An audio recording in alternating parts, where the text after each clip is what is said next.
En el segmento de hoy vamos a hablar sobre las proyecciones o predicciones específicamente. Las mismas tienen dos partes objetivas y una parte subjetiva. Las dos partes objetivas son, la primera de ellas son los datos históricos, por ejemplo, qué pasó con las ventas, cómo evolucionaron, ¿sí? Si se mantuvieron en el tiempo, cuáles fueron los ratios de crecimiento de las mismas, etc. También los costos relacionados con dichas ventas, es decir, cuáles son los costos de mercaderías, cuáles son los costos de inventarios, cuáles son los gastos, los impuestos que paga la sociedad para poder lograr esa evolución de esas ventas en específico. Por otro lado, también es importante la estructura de capital. ¿Cómo definiremos las mismas? En realidad podremos definirla en base a lograr el menor costo de esa estructura. Para lograr el menor costo de esa estructura, iremos adicionando el capital externo o el apalancamiento al capital propio. La conjunción de los mismos me va a determinar una proporción de capital propio y ajena, o la mejor proporción de capital propio y ajena, que me dará el menor costo de oportunidad total de la empresa.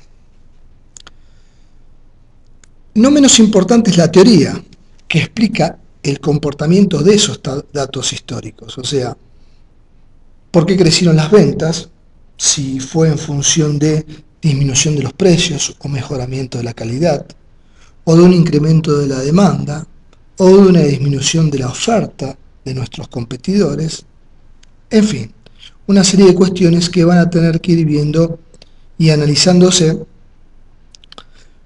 y explicando esas ventas, esos costos y ese capital. Es decir, sin esta teoría difícilmente pudiéramos hacer un análisis de qué fue lo que pasó con la historia. ¿Es importante la historia? En definitiva podemos decir que sí, puesto que la misma nos permite saber qué fue lo que pasó, si se perdió, si se ganó, cuáles fueron las tendencias y explicar, en definitiva, por qué se dieron esas circunstancias. Pero claro, eso no vale la empresa. Es decir, la historia, buena o mala, ¿sí?, nos determina qué fue lo que sucedió. Pero si alguien dijera, bueno, voy a comprar una empresa, difícilmente lo haría en función de lo que sucedió, sino lo va a hacer en función de lo que la misma puede proyectar. Y entonces eso tiene que ver con la parte subjetiva, que está compuesta por los supuestos de las predicciones o las proyecciones. Siempre vamos a hacer más de un supuesto, más de un escenario, para así por prueba y error analizar cuál es el más factible de suceder en el tiempo. Y esas proyecciones subjetivas tienen dos etapas muy bien definidas. Una es la proyección explícita y otra es el valor continuo. ¿En qué consiste cada una de ellas? La proyección explícita es exponer en forma analítica todos los datos del balance y del estado de resultados. Es decir, proyectar los ingresos, las ventas, los costos, los gastos, los impuestos, el capital necesario para esos ingresos y esos egresos, que tiene que ver fundamentalmente con cuánto capital de trabajo y cuánto capital fijo vamos a necesitar. En fin, vamos a explicitar todos los datos del balance dentro de esa proyección explícita, la cual, para que sea razonable, no podrá contar con una gran cantidad de años, puesto que cada vez que vayamos incrementando el tiempo de la misma, vamos a ir perdiendo posibilidades de hacerlo de la mejor forma posible o de la forma más racional y concreta posible. O sea, lo razonable de la proyección explícita es una cantidad de años tal que me permita proyectar en forma clara y lo suficientemente precisa todos los rubros del balance de la empresa. Pero eso no va a ser lo que va a valer la empresa, lógicamente, porque esa proyección explícita podrá ser de 5 años o de algunos pocos periodos más. para lo cual vamos a tener que proyectar cuál va a ser el valor continuo. Y el valor continuo va a estar relacionado con un flujo de fondos que determinaremos y que se va a repetir en el tiempo, ¿sí?, a una tasa de descuento del mismo que va a ser el WACC.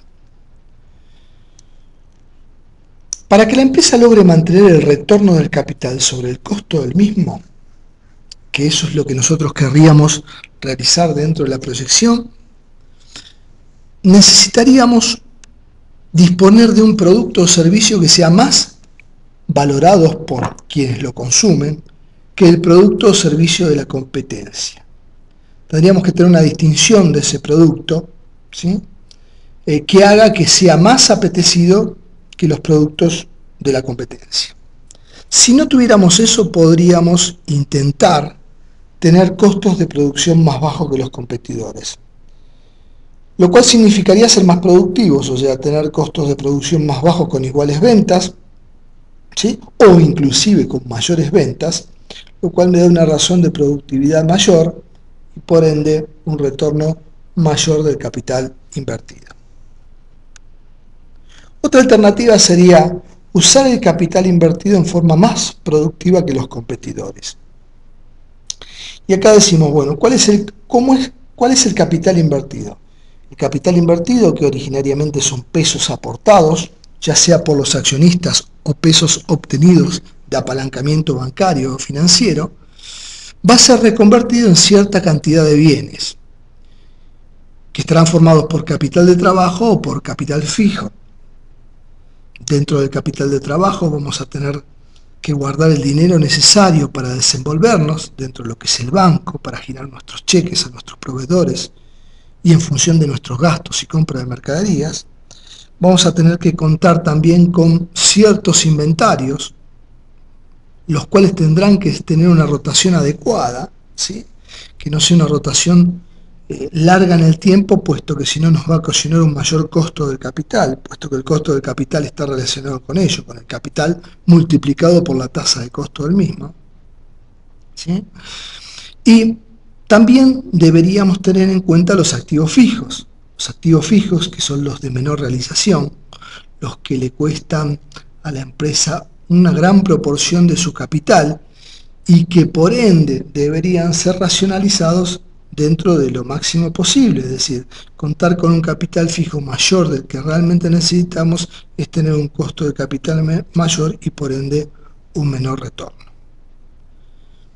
Dentro de nuestro análisis sería muy importante ver el modelito de Market Porter, en donde tenemos que tener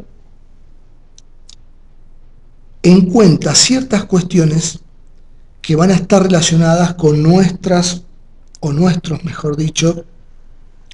posibilidades de concreción o nuestros beneficios, ¿sí?, y con nuestras debilidades, ¿sí? O sea, cuáles son nuestras fortalezas y cuáles son nuestras debilidades dentro de la empresa son cuestiones que tenemos que analizar para saber cómo vamos a proyectar el valor de la misma. Lo primero que tendríamos que ver es decir si hay productos sustitutos en el mercado. También podríamos analizar la posibilidad de que los mismos no estuvieran en el mercado, pero sí aparecieran a posterior, ¿sí? En ambos casos deberíamos tener en cuenta esos productos para nuestra proyección, es decir, si esos productos son más o menos apetecidos que los nuestros, ¿sí?, si tienen cualidades o calidades que hacen que en realidad los consumidores se definan por esos productos y dejen de comprar los nuestros. Es decir, va a tener y mucho que ver sobre la proyección de nuestras ventas, sobre la cantidad que podemos llegar a vender a futuro.